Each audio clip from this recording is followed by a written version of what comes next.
The God of War franchise is a video game series we are all familiar with.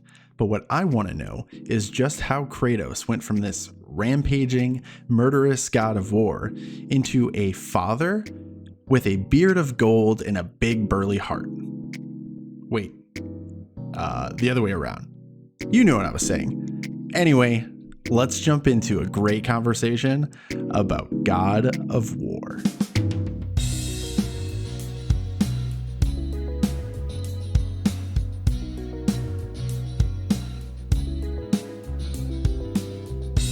Hey everyone, welcome to episode 305 of Waiting in the Sky with TJ Starman. Very excited to be back on this new track. It's a new schedule that's same as the old schedule, but just focusing on this one main podcast series. So very excited to be back with episode 305 and to be jumping into this bi-weekly schedule again. This is a good one because I have been playing God of War Ragnarok in recent days. I've put a few hours into it, and I wanted to take the opportunity to sort of look back at the franchise as a whole, and probably spend a little bit more time specifically on God of War 2018 and just how impactful that game was and everything that it set up. So to join me in that conversation is a friend of the show, infernalgriffin on Twitch and YouTube. My buddy Isaac, he is back on the show. He's been on multiple times, and he's always great to have to talk video games. So it's a major pleasure to have him joining the show again. Before we get into that conversation, I do want to just highlight again, the main podcast, this show, is going to be continuing on a bi-weekly basis. However, I have discontinued the weekly reviews and the bi-weekly episodes of the bull market and the bear market. Sadly, I just wanted to refocus my time and energy and consistently put out a better product, and also make sure that I was, making time to have great guests like Isaac and some other content creators and podcast hosts on as well. So this is allowing me to shift my focus and just really put it into this main series. So a look ahead, we obviously have this episode for 305 talking about the God of War franchise and my first impressions on God of War Ragnarok. And then 2 weeks from today, I believe that is going to be hold on, I'm totally not looking this up right now as we're doing this. It's going to be December 1st. So on December 1st, that episode 306 is going to be a very fun episode. It's going to be a special episode, if you will, a holiday special episode. So I am going to be talking about holiday specials, movies, TV shows, and just what it's all about, and pitching new holiday specials, kind of off the wall ones, with the audio engineer, audio producer, Richard, who has been working on the podcast for the last year. And so very excited to bring Richard back to be a guest on the show. He graciously offered to hop on that episode with me. So I'm looking forward to that conversation 2 weeks from the release of this episode. Also wanted to point out that I am continuing to do the monthly Pokemon challenge videos. So if you're not subscribed to Waiting in the Sky on YouTube, please consider doing so. Not only will you get these podcast entries there as well with some beautiful visuals. I say that as if I didn't make them myself. They're all right, I guess. I could do better. But you're also going to get the Pokemon challenge videos where I take a particular type of Pokemon and play through one of the games with them, just to make things a little bit more interesting. These come out monthly on the last Saturday of the month. So for November, we're going to be looking at my playthrough of Pokemon X with bug types only. And that's going to be releasing on Saturday, November 26th. So like I said, if you're not yet subscribed on YouTube, please consider doing so and check out those videos that have already been posted and take a look, keep an eye out for the new one at the end of this month. But without further ado, let's go ahead and jump into a conversation about the God of War franchise with infernalgriffin.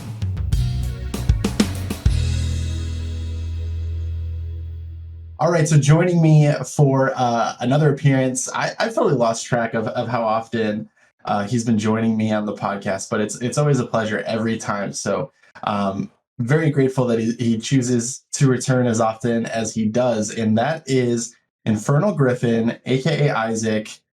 How's it going, buddy? How are you? Well, first off, don't butter me up like that. That's so kind of you. Thank you so much for having me back.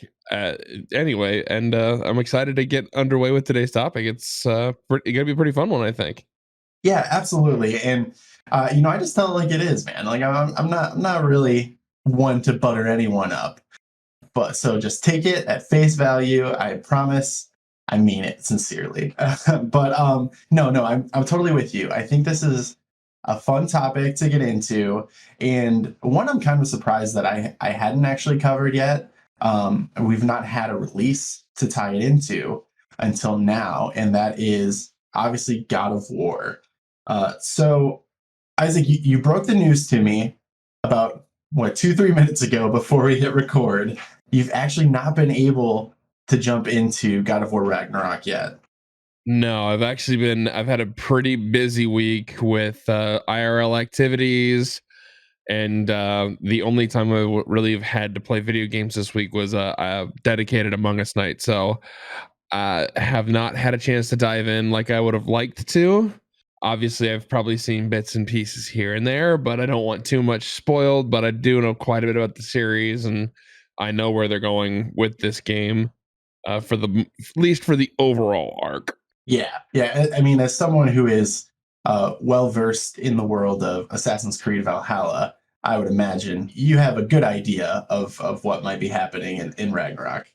Well, at least in more in Norse mythology than anything else. It's basically what they're going with. I have an idea, and I'm excited. I know I'm going to try and dive in this weekend. That's kind of the hope, but we'll see how it goes.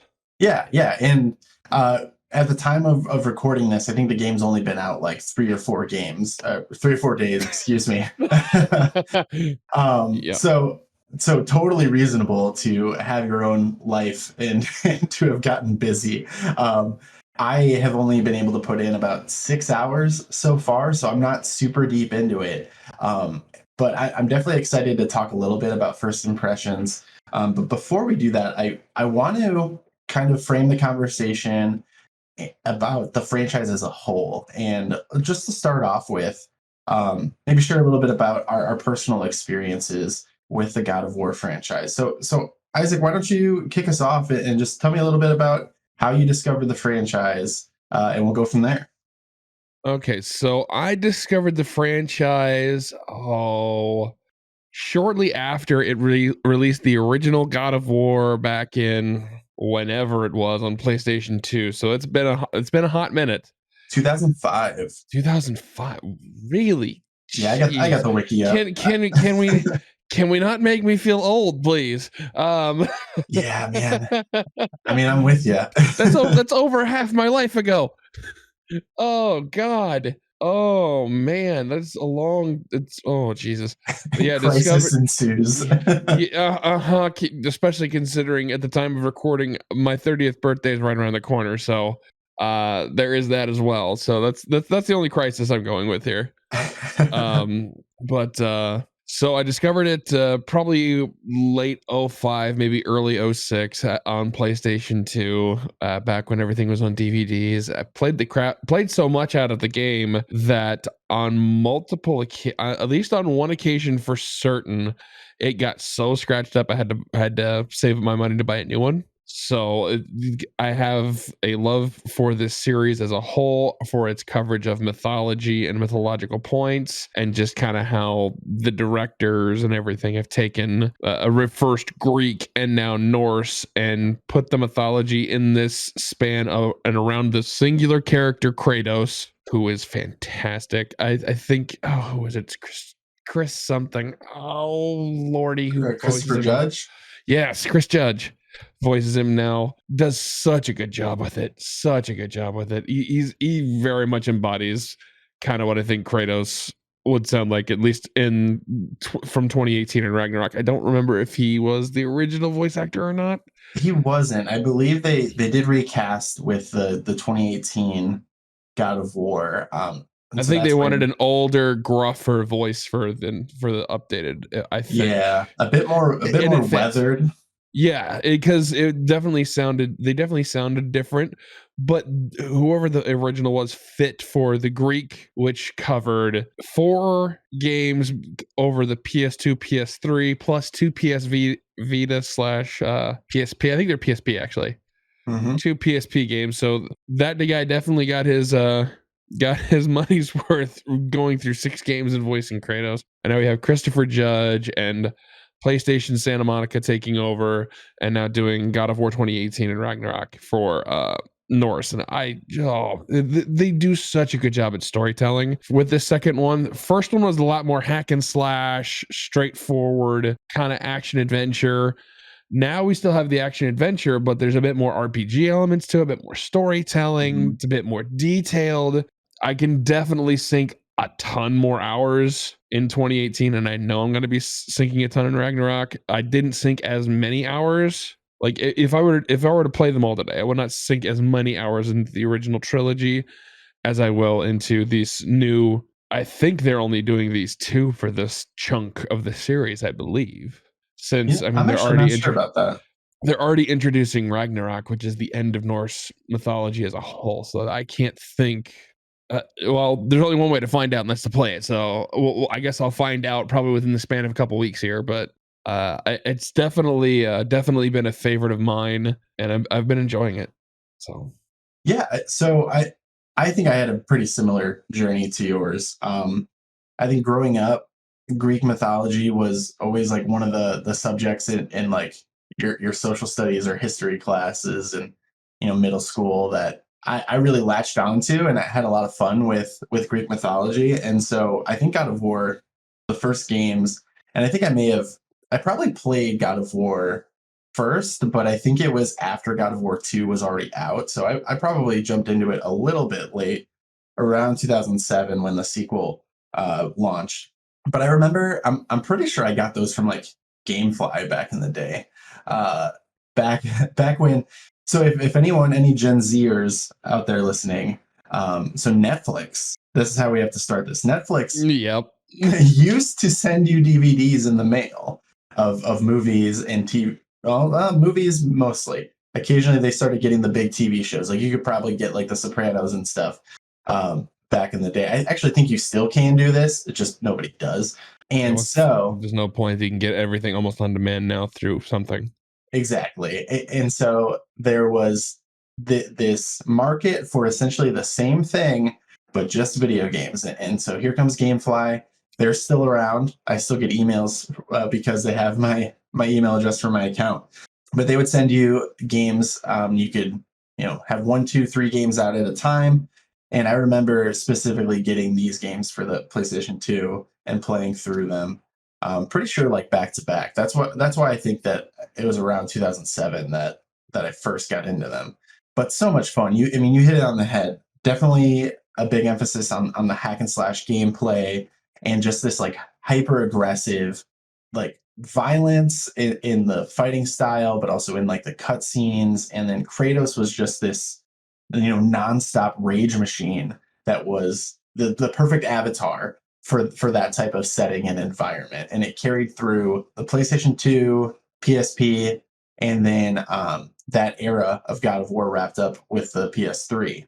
So definitely, similar experience to you. I think God of War 2 was really the one that elevated things for me because it took what was great about the first game and then iterated on it in a way that made sense. It was able to add, they sprinkled more and more like RPG mechanics, mostly in the way of like power-ups and weapon upgrades.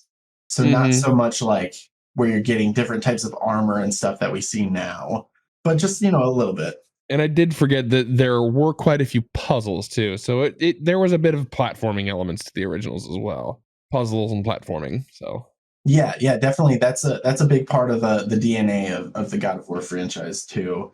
Quick aside, if anyone's played like Darksiders, especially the first 2 games, they're very God of War inspired. I always have likened the Darksiders games, especially the first one, to like God of War cross Zelda. So Very solid game if you've not played it, but totally, totally random. Excuse me while I take some notes. Just taking notes over here on that. Yeah, we'll just add that to the huge backlog. Oh, it's already in the backlog.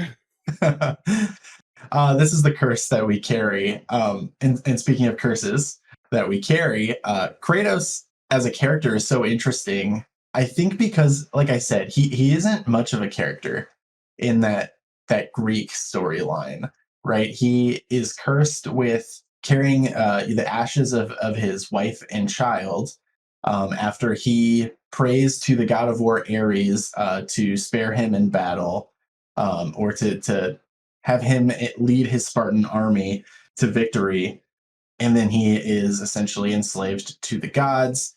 And I mean, I hope this isn't, it is kind of spoiling the Greek arc of God of War, but it's been around. I mean, I think God of War 3 came out, what, 2012? I think we're good. 2010, God of War 3. Jesus. I mean, the remaster came out in 15, so yeah. But yeah, so basically the whole story of God of War, the original arc here in Greece, is that Kratos is first a servant of the gods, chronologically speaking, and then he rebels against them, kills Ares, takes his place. In God of War 2, you start off as the God of War.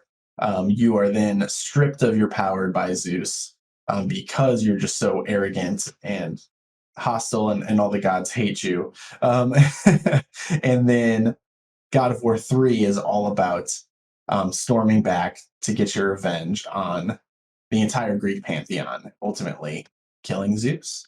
Did I miss anything? Is it just a large scope there? I mean, the one important element of fatherhood that plays in there too. True, yeah. So for those who are unaware, and spoiler alert, probably going to want to skip about 15 seconds, maybe 20. Zeus is Kratos' father. Kratos is born a demigod and then ascends to full godhood after killing Ares, actually at Zeus's behest. But Kratos so detests the gods for breaking their promises and just had enough. It's what led to his rebellion, his joining of the Titans, and then obviously turning on the Titans as well. Like, no, screw you, I don't need you either. That Kratos is the ultimate epitome of a scorned individual who has zero faith in anyone other than himself. And it carries over into the 2018 version. You can definitely tell because at the beginning he does not tell. And spoiler for 2018, but that's been out for 4 years. I think this is well-known knowledge. In the beginning of the game, at least, Kratos does not tell his son that he's a god, that he was born a god because of his heritage. So, and because of his history and just complete distrust of gods in general. Yeah, no, you definitely hit on a lot of crucial bits there that I glossed over. Because God of War, the first one is about Kratos' journey to take down Ares. It's very personal. And then God of War 2, it's about his godhood being stripped away, and then he is teaming up with the Titans, like you said. And then God of War 3 begins just in the most epic way possible with the storming of Olympus. Yes, with so the Titan Gaia climbing Mount Olympus with Kratos like on her back, while Poseidon is waging war against Kratos, and ultimately you kill Poseidon in the opening sequence of the game. So just entirely epic. That leads to Kratos then saying, yeah, screw you, I don't need the Titans either, like I'm doing this myself. Full Thanos mode.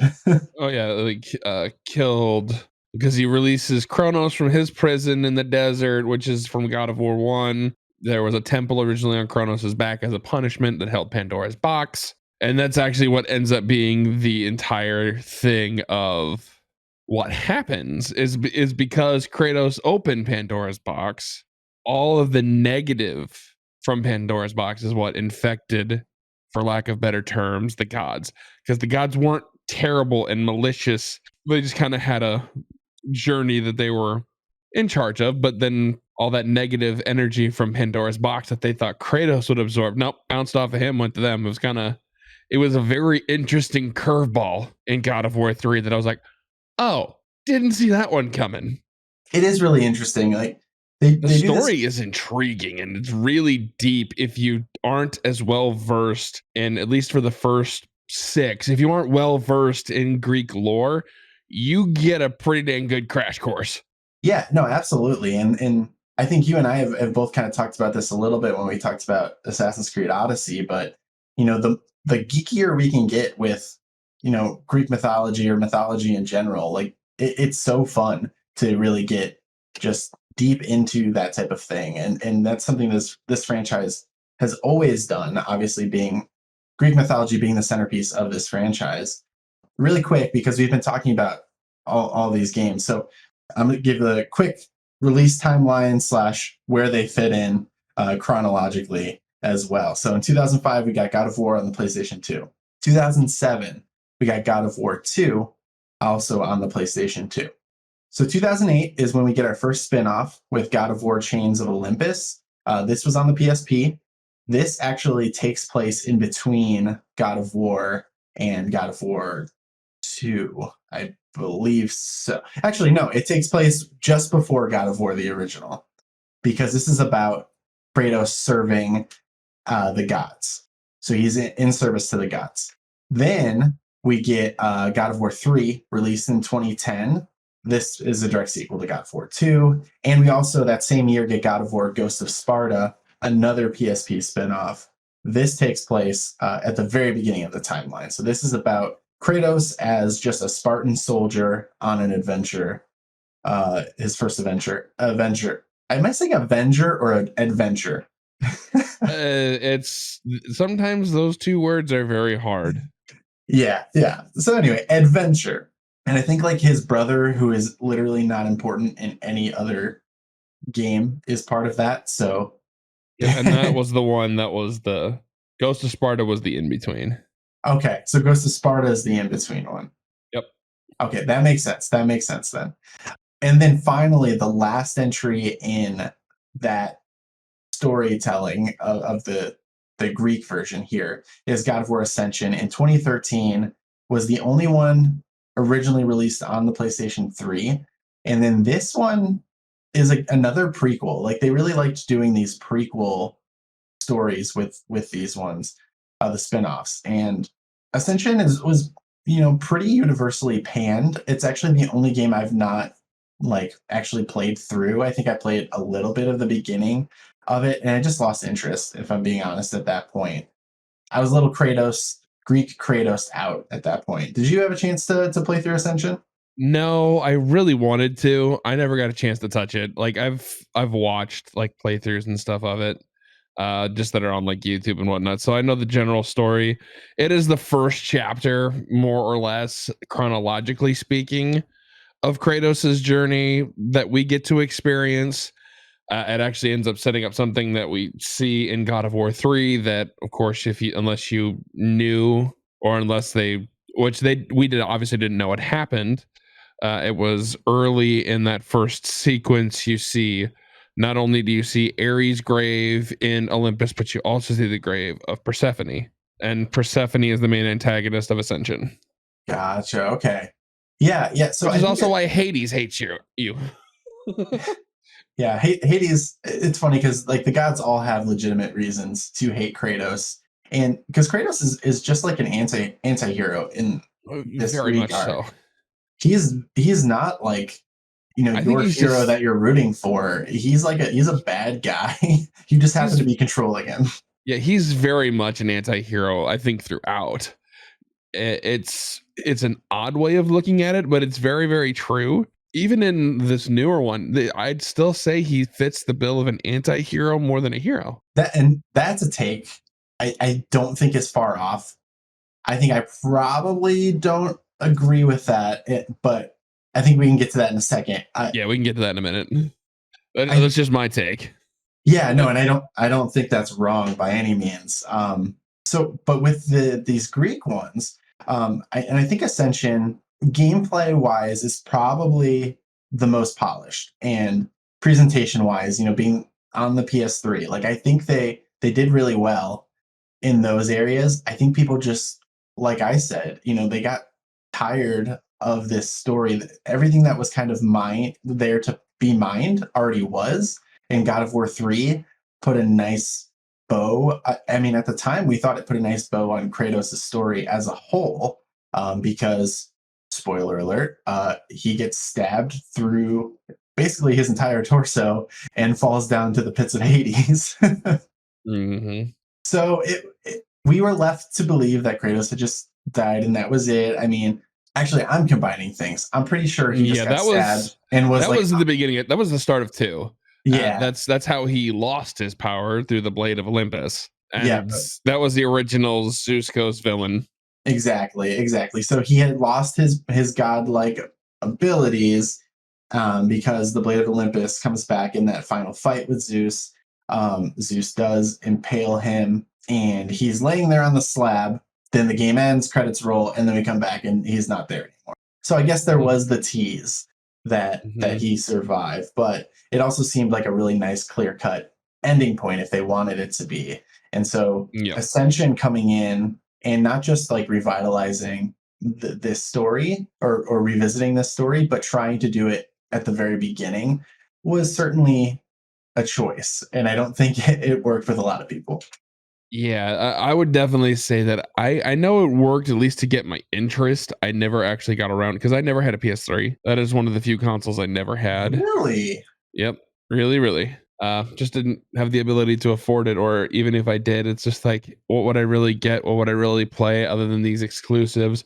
Like, I would have gotten it for like Ratchet and Clank, God of War, what have you. But it was one of the few that I didn't have. I still don't have one to this day, but I'm working on amending that, just for a personal project. I think that, first off, the PS3 does have a lot of really good PlayStation exclusives. So I definitely support you in that. And I think that in general, the God of War franchise at that point, in 2013, like, I think everyone felt that God of War 3 was the pinnacle. And God of War 3 was really good. So it's not that Ascension was this terrible game, because I don't think that was the way people felt. I think they just felt so disappointed because such a high bar had been set. That, and probably a bit of burnout. Yeah, exactly. So to cure that, we did have we had a few years between 2013 God of War Ascension and then the new reboot of the franchise here in the Norse world, with God of War 2018. So I think that span of 5 years, though we did get like God of War 3 remastered in there, and I think there was the God of War games may have came to Vita or something in between there as well. I think that time away was definitely necessary, and then the total new element of Norse mythology was the perfect way to go. It definitely was. It was a nice new direction to take, and kind of like, as we've kind of already at least discussed lightly, they changed the gameplay up a little bit. Obviously, Kratos is older, more gruff. So you see a different side to him too. It was definitely a nice little change of pace. Yeah, definitely. And I mean, 2018, very widely regarded as one of, if not the best game of that year. I think it's very replayable. There's a ton of side content, to dive into if you are someone that really loves to live in that world. There's a lot to do, a lot of challenging gameplay for those that love that type of thing. And so all around, like, top tier game of all time, like, very, very well done. And I think that set the stage for now, a game that obviously would have probably released a year or two earlier if not for the pandemic, in God of War Ragnarok. Which, honestly, don't mind them taking that little bit of extra time to just kind of fine tune things. I'm not hurt by it, But I'm looking at kind of the list of some of the games that came out in 2018. 2018 was a packed year with a lot of good titles. And the fact that we still remember that God of War was one of the best of them is a good thing, because we're talking Detroit Become Human was that year. Red Dead Redemption 2 came out in October of that year. And there's quite a few other good ones. The Let's Go series for Pokemon. Fortnite was probably one of the top ones of 2018. Shocker. I didn't realize that was 2018. Far Cry 5. Marvel's Spider-Man was that year. I mean, that was such a good year for PlayStation. Assassin's Creed Odyssey was that year. It was a very good year, and God of War ranks within the top 3 of most lists for that year. I think it actually won Game of the Year at the Game Awards, I think. I know it won at least one major Game of the Year award. And you're right. Like I think definitely a consensus, top 2 or 3 for pretty much everyone. Yeah, because two of the top 3s, I think, across the board for that year was just Red Dead Redemption 2 and God of War. They were the top 2 almost unanimously across every list. Whether you put them reverse of 1 and 2, honestly, I can see the arguments for both. But 2018 was a very good year. And that's why this series got so revitalized by this, for lack of a better term, a reboot.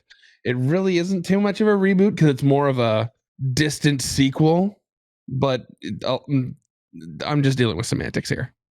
Yeah, it's a reboot only in the sense that the franchise was dormant for a few years. Like it's not a literal reboot, like picking up starting from scratch, because we literally see the scars of the previous stories on Kratos' body, the scars on his eye, through his torso where he was stabbed, and the attention to detail in the way that the story of God of War 2018 calls back to, whether it is literal events of the originals or just the themes. Because you mentioned obviously that Zeus being the father of Kratos was a crucial plot point, but it was falling in line with this theme that was established early on, which is like just the theme of parenthood and fatherhood specifically. So like Kratos, made a deal with Ares because he lost his wife and child. It's revealed ultimately that he is the son of Zeus, and then he rebels and eventually kills his father Zeus. And then they bring in this new level here in 2018, telling a story about Kratos, now older, wiser. He's calmed down. He does not want. He's not as willing to engage with his Spartan rage, as it were. And it's really interesting to see that juxtaposed with him now as a father. So this game is also colloquially known as Dad of War. Yep. Or others, God of Boy. So yeah, Atreus being this character that's introduced as Kratos' son. This is a little bit of this is a spoiler for 2018. So I'm going to give you a warning, and you're going to want to skip ahead about 30 seconds if you do care about that. But the fact that you believe that Atreus is a demigod because he is half human and half god, presumably the entire game, and then at the end it's revealed that he is actually half giant and half god. It is very interesting, and it's a theme that they play with from the very beginning, because it was a big reveal. They're playing with it at the very beginning of this new game, and they've not broken it down yet as far as I've gotten, but it's very clear that this is a big part of parenthood, and lineage is still such a crucial part of this story. Yeah, and definitely the reveal at the end that his mother wanted to name him Loki was the big one. That was definitely the big one. Like I had inklings the entire time I played this. I'm like, they really aren't drawing this out, are they? Really? No, they couldn't be doing it. What the Well, they do just kind of slide it in there, like at the very end. Oh yeah, they're just right at the very end. We're just gonna drop this right here, slide this right here into your DMs. Here it is. What you gonna do with it? And just so everyone knows, God of War obviously, came out in 2018. The last two scenes that we see is that reveal where Atreus reveals that his Norse name given by his mother is Loki, and then it's also we get a post credit scene where we see a hint at the god of thunder, Thor, and let think of the timing here because in 2017 Thor Ragnarok came out.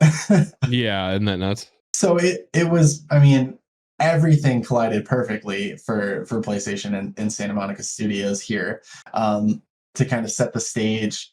Everyone was a little bit more well versed in Norse mythology through the Marvel movies. So everyone at least recognized like Asgard. They recognized Odin, Freya, Loki, obviously, like even the Frost Giants. Like, so the MCU actually played a crucial role in setting the stage for God of War 2018 to be so successful. I mean, I think the game by itself is incredible and deserves all the praise it gets, but I think it helped reach a broader audience because of just how accessible and super present Thor was in our lives at the time.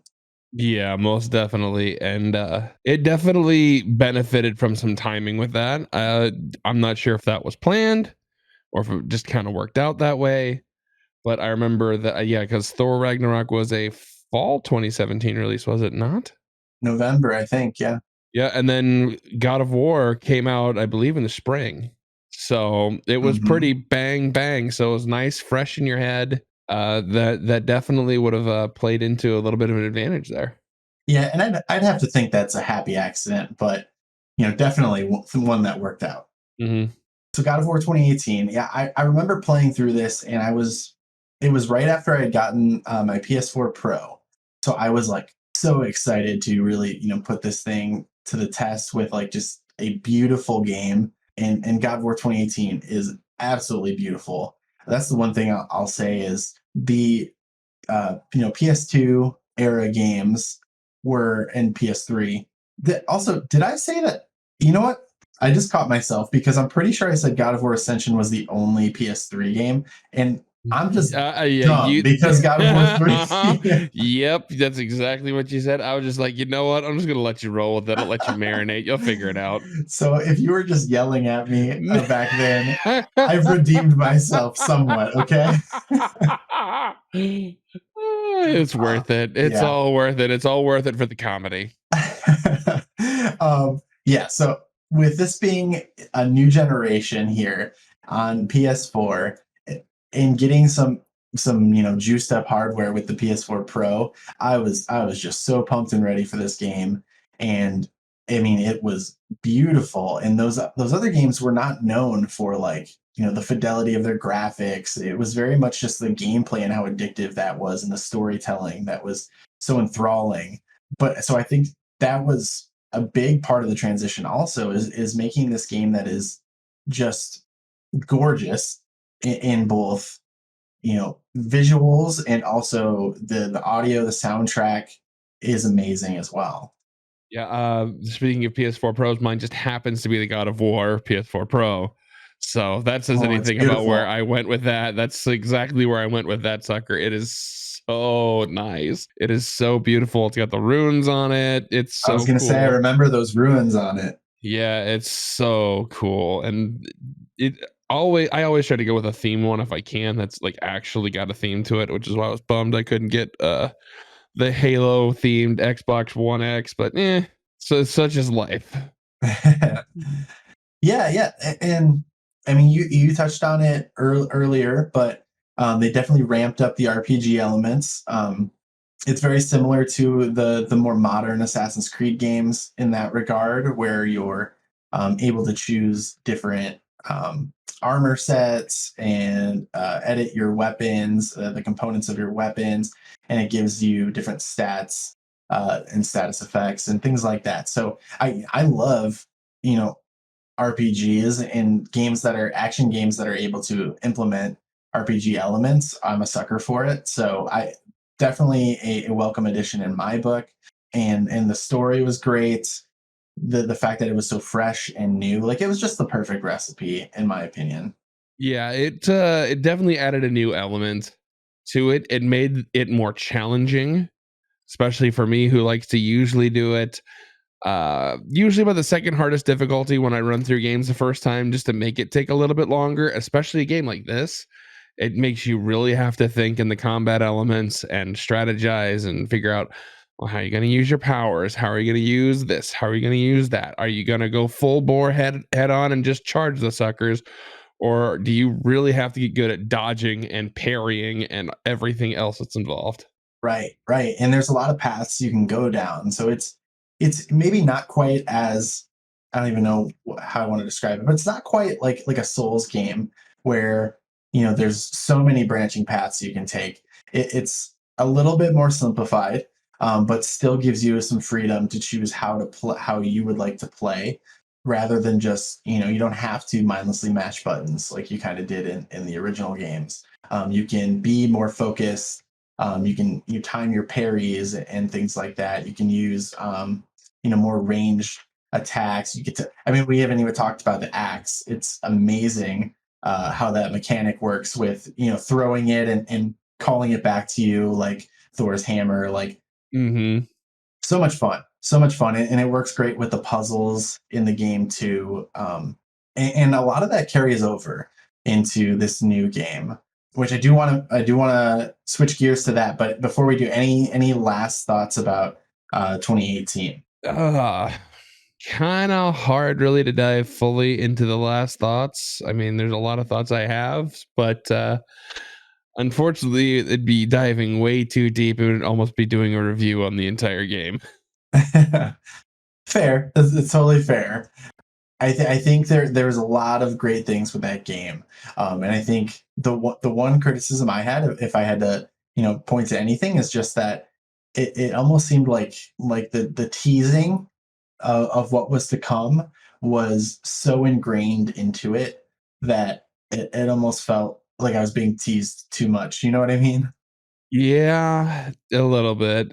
There was it's the only thing that I would say was a drawback with 2018 is we didn't get to see as much as I personally would have liked, but I'm also one of those huge nerds. So, I mean, I can let it slide. Yeah. So, and what I mean by that is like we had realms that were in the game, but not really in the game. So, They like, were there, but we couldn't go there. yeah. So we had that, which was like interesting because in one respect, like it is like more realistic that this does exist, but Uh, for you can't get there for some reason. yeah, there's some I don't know, some restriction the gods had put on it is kind of how I kind of figured. And it's just like, okay, they're definitely having these here because they're definitely doing a sequel, regardless of how this goes. That's kind of how I figured, but it was so beloved immediately that it's just like, all right, we're gonna see a lot of these in the sequel. I just know it. Hmm. Yeah, yeah, totally. And so we get this new Kratos. Essentially, he's more calm, more reserved. He still has that rage in him, and a lot of the times, he's fighting to stop it from getting out, and he's also trying to shield Atreus from giving into his own rage. Like you said, like his relationship and his feelings about godhood and about gods, not trusting them, and all of that still very much is in play here in this new era of God of War. Very much so. And it's very much a hindrance at the beginning. Yeah, because it you're ramping up quite a bit from the very beginning where it feels very stripped down, and because Kratos is trying to live this simple life, and then is essentially Michael Corleone, like, gets pulled back in. He's very reluctant to. He's just trying to do his own thing, and then essentially that all gets interrupted because of the death of his wife, which brings attention, brings Balder, who we didn't even talk about, just the opening fight Oh, in the that opening game, fight was so good. just right off the bat. Again, like I think they very intentionally were like, okay, God of War 3, people loved how intense that was right off the bat. Like, we got to do something similar. And they definitely nailed it. Those Balder fights throughout, because I think you fight him at least like three times, right? Like, I believe it's 3 times. Yep. yeah, I wasn't sure if it was 3 or 4, but It's one of those 2. 3 sounds right. I'm pretty sure it's 3 plus you fight the sons of Thor twice or 3 times. Hmm. So, I mean, a lot of fun. And you're essentially, they add new wrinkles, and Kratos becomes more and more, unhinged in those fights. And so I thought that was a great way to sort of serve as a measuring stick for where Kratos's personal journey is at. And yeah, you definitely, things get unlocked in more than one sense by the end of that game. Most definitely, most definitely. That opening fight is still it's what they teased when they were gonna release it too. Like all the big trailers at like I think E3 and whatever, because they had this particular part pretty well polished. At least, the cutscenes leading into it. That was such a heavy part of the advertising. It definitely drew me in right away. I'm like, how quickly is this gonna happen? Because you knew right away in God of War 3 you were dropped right in the action because that's basically where you were left after God of War 2 was the cliffhanger to go right into the Mhm. action. This one is just like, are they gonna go right into the action right away? No, they let you do some basic stuff right away off the bat to kind of get yourself, familiar with the controls and the axe and how to use Atreus in combat and everything else. And then of course you have I think it's a troll. Is it a Yep. troll? I believe is your first big fight, but it's more of a mini boss than an actual boss. Yeah. And then you come home and you hear something strange go down. You find out later it's a dragon, and you're just like, "What in the world is that noise?" And then all of a sudden you get a knock at the door. I know you're in there. Uh oh. Get under the floor. You told me not to go down there. Get down there now. And then he answers the door. Little did they know they were looking for his now dead wife, which is what we find out later. And that their forest was protected by some sort of magical enchantment that she had put around it in the trees, and the trees that they cut down for her funeral pyre were what revealed them to the Aesir and the Asgard gods. Yeah, yeah. So a super rich story. I think just, I mean, we've just been gushing about it for for a while now. So amazing game. If you've not played God of War 2018 and we haven't managed to spoil it too much for you, highly recommended. So God of War Ragnarok, like I said, I've been playing only about 6 hours or so. Man, I gotta say, like it's just been more of a really good thing so far. A lot of those elements that I talked about for like the RPG elements are there, just as good, just as polished. The enemies that I've been playing a lot in the first like area, so the enemy variety. I guess it's technically the second area. As I've been playing through even some side quests and stuff like that, I guess the enemy variety is growing a bit stagnant. Is maybe the biggest complaint I can have so far, because I mean that's nitpicking because so much has been so good so far. And the story is, I mean, just continuing essentially where we left off, where there's this intrigue because I mean Kratos and Atreus don't even know what the reveal at the end of the previous game, like what that means for them. And so I think picking up and exploring things from that perspective was a really good choice, because I feel like as we continue on, I'm still learning things at the same time as Kratos and Atreus, which I personally like from a storytelling perspective. Definitely something that I was going to ask, like, is how is that? How did that reveal, which was all in a dream, at the end of God of War 2018?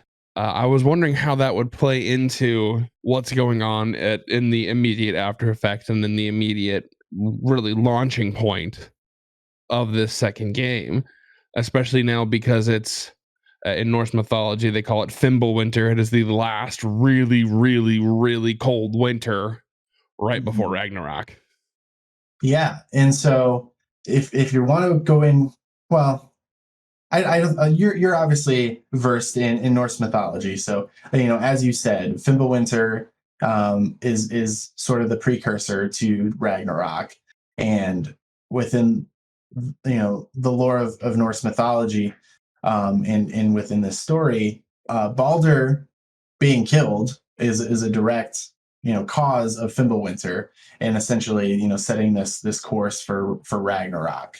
And so that's like the backdrop for this story. But obviously, the more direct story is who is Loki is essentially the question that Atreus is asking, and Kratos, in all honesty, like does not care. He wants nothing to do with anything godlike, as has been established, and he's sort of just like going along with Atreus, like to make sure he is safe and protected, and he's also still trying to navigate parenthood and like allow his son to grow. And so that's about as far as I've gotten, really. So I don't even have anything I can really spoil to this point. Um, but I can say, I think from a story perspective, I think they started off at the right spot. I really like the way that it's been moving. The pace of the game has been enjoyable. The gameplay loop, I have to say, between the puzzles, the action, the upgrades, and the variety of collectibles, I think this game and maybe like the Doom reboots, 2016 and Doom Eternal, are the games that I have the most satisfying gameplay loop that I have played, like in recent memory, because of the way it balances all of those elements, and it makes all of those things feel rewarding and fresh at the same time. You don't say. Takes So, because I do notes. love it. I do love it because it's essentially like you're moving on in the story, but along the way, you're fighting different villains, or not villains, but different enemy types, and you're using your variety of weapons. You do have the Blades of Chaos and the Leviathan Axe in this game. And your fists. And your fist, yes. If you throw if you throw the axe, or if you use your Spartan Rage, you do get your fists, which is actually with the Rumble, that like the Rumble is so It's HD so now so satisfying. in the dual sense, like Mm. it is lovely, and also the adaptive triggers too. Like there's sometimes where like you need to hack away at things with the axe, and you get a little bit more resistance from the trigger when you do it. I just little touches like that were nice to see in a sequel like this. Yeah, I was hoping that was the case. I mean, because there's obviously some time has passed between God of War 2018 and God of War Ragnarok. You can just see it in the cover art in and of itself, between what Atreus looks like in on the little long ship that they have in God of War 2018 versus what he looks like now standing next to his father in the dead of winter next to their ice sled. Yep, yep. And I'll say Atreus, you definitely hear it in his voice because it's the same Mhm. voice actor. So obviously aged up at least. I mean, probably still 4 to 3 years between when he was recording those lines. So, and he also gets Atreus gets his Sora in Kingdom Hearts moment where it's like, whoa, you're so big. Look at your clothes; they're so small on you, type of thing. Let's get you some new clothes. Oh, geez. So that was kind of funny as someone who loves Kingdom Hearts, and in particular Kingdom Hearts 2. And I think that's such a silly moment in that game. It was funny too. It's not as like obvious and cheesy in this. It definitely fits with the story, but it is essentially that same scene where it's just an excuse to, all right, now we're going to teach you about armor and different, um, cosmetics. Yeah, yeah. You definitely don't get as much for him in the original in basically in the first game of this. I don't know if it's a potential trilogy, if it's just going to be a original and sequel. But obviously, Atreus's armor is very much cosmetic in the original. It's not as detailed and oriented as Kratos's, but I'm sure now that it's older, it's going to play a role. So it actually, at least to this point, is still like purely cosmetic. His Atreus's clothing. So it's still focusing on Kratos's for like those RPG elements, which I was kind of not surprised by, but I did go into it thinking that Atreus might be playing more of an active role this time around, but so far, at least, and it wouldn't surprise me if this game pivoted, halfway through or towards the end. But so far, the actual gameplay style has still been very consistent with 2018, where it's all about Kratos and Atreus is there as like a support character, fighting alongside you. But I've absolutely loved it so far. Isaac, are there any other questions you had about it I might be able to answer before we wrap things up? Honestly, I don't really want anything spoiled, so I don't think I'm going to ask too many questions, like, especially if I'm going to dive into it, probably, I'm hoping within the next 24 hours, but yeah, it might be a Mhm. bit ambitious. Yeah, no, I don't blame you at all. But yeah, no, I think just to kind of summarize things, I think the way that the God of War series has evolved and has still been, at least in most cases, able to meet this high bar that they've set for themselves, or in most cases, I would say also surpass it. I think at least with the mainline entries, 1, 2, 3, God of War 2018, and now this one, I think they have very successfully iterated on each previous entry. So I've absolutely loved both eras of this game franchise, and I'm very excited to not only be continue playing this most recent one, but then I am curious to see where they might be taking the franchise in the future. Yeah, it's definitely intriguing it because they're knocking out now a second mythology. There's obviously in 2018 they hinted at bringing in even more. If you remember, I'm not sure if you do or not, but the track Out of Helheim, they showed four different symbols for four different gods of war. One was Greek, which we had already experienced. One was Norse, which we were in. The other two were, I believe, Celtic and Egyptian. So I'm wondering if those don't have a role of foreshadowing to see if those might come out of the series down the line. If not, I'm not going to be upset because the series as a whole is very well done. They usually end their games where they can be a definitive stopping point and you never have to see them again and you would be fine with it. Yep, So, yep.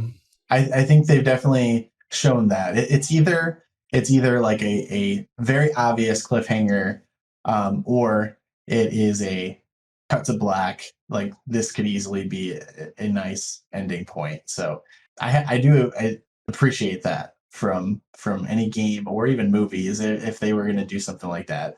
I do love not being kept guessing. yeah, that is one really nice thing. Like, at least for some of the cliffhangers, like, okay, there's going to be something coming. Don't know when, don't know where, Mhm. but we know. Yep. So that is the one thing that has been nice about this series, and it's just whether or not the cliffhanger is good, of course. But that's kind of what I'm excited for. I can't wait to dive into it. Can't wait to experience because I do believe this is going to be the end of this particular section of the series. I just kind of feel it because why introduce Ragnarok if you're not going to end it right here? But I can't wait to see kind of the interactions they're going to have with Freya now that Baldur's dead. The interactions obviously with Thor because that was teased. If Mhm. there's going to be any interactions with Odin himself, and then what other characters? Because it seems like they're like just within the marketing materials, it seems that we're going to get introduced to more giants that have been in hiding and a bunch of other things are going to happen and I'm kind of excited for it. It's actually going to be, I think, really really good, really really intriguing, and it's probably going to be something I'm going to be sinking a ton of hours on. Yeah, yeah. For all of those questions and more, find out next time on Dragon Ball Z. Hold on, let me get this. Find out next time on Dragon Ball Z. I could not resist. But Isaac, Oh yeah. thank you again for joining me to talk through God of War. It's always a pleasure, like I said, and I mean that sincerely. What have you been cooking up over there in your lab with your streams and your videos lately? Videos lately, I've kind of hit a bit of a dry patch. I haven't been doing much just because I've been busy and or unmotivated. You can draw your pick. ADHD can be a bitch. But currently cooking up my Mass Effect 3 playthrough, for YouTube, I finished that last week. It'll probably be at about another 7-parter that'll be going up on YouTube this month at some point, sometime between now and November 30th. So I'm giving myself a wide window. Working through God of War 2018 again before diving into God of War Ragnarok. Those playthroughs will also be eventually put up on YouTube. How quickly that happens is it's up to my diligence and work ethic. So we'll figure it out. Well, sounds good. I will definitely include links to where we can find you on Twitter, Twitch, YouTube. Anything I'm missing? No, that's pretty much the main stuff. So yeah, it was a pleasure once again to come on and hang out and do the dang thing, and can't wait to talk more stuff in the future. Yes, sir. We'll definitely see you down the line.